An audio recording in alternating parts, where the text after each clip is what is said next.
He's been on the job just over 6 weeks now, and District Attorney Jason Williams is making a bold move tonight. Good evening, everyone, and thanks for watching. I'm Katie Moore. And I'm Karen Swenson. Williams is targeting court cases in which defendants were convicted by juries that had not reached unanimous verdicts. Today, he unveiled what he called the Jim Crow Jury Project. Yeah, Mike McDaniel was there for that news conference, and he's joining us now with the details on all of it. Mike, what can you tell us?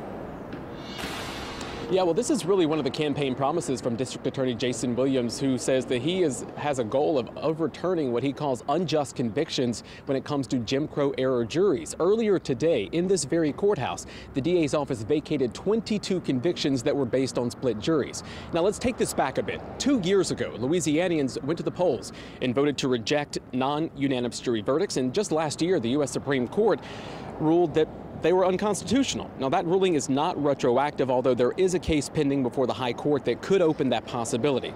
So that's where this initiative is coming in, taking an independent look at cases across Orleans Parish where people were convicted by one of those non-unanimous juries.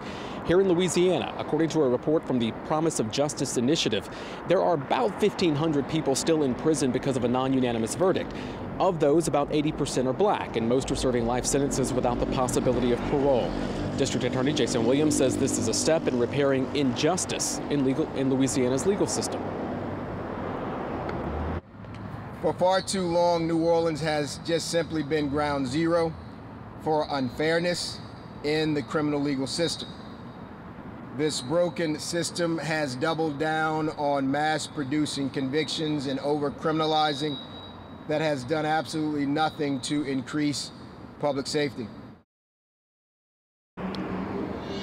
And of those 22 verdict or convictions that are being vacated, Williams says most of them will be pleading guilty to a lesser charge. Only a handful will get a new trial. Now, of those defendants who are pleading guilty to a lesser charge is a man who will be walking out of Angola prison in about an hour.